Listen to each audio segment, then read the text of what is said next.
Ensure the mounting plate is installed properly. Install the mounting plate.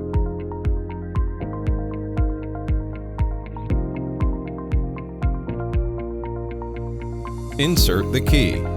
Turn the key to check if it can be turned smoothly and if the square tongue is retractable.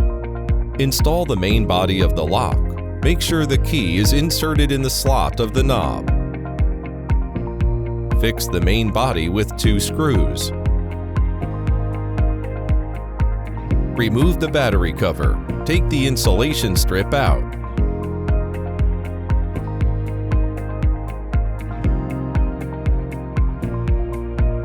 Install the battery cover.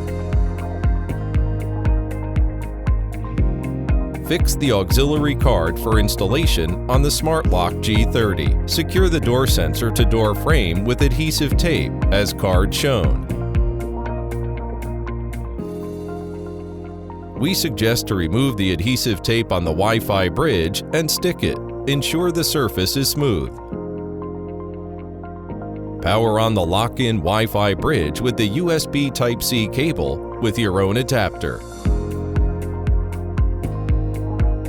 Fix the keypad mounting plate with adhesive tape or screws.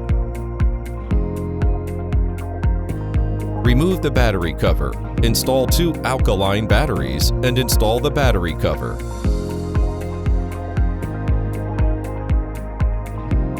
Fix the keypad on the mounting plate. The installation of G30 Keypad Pro is completed.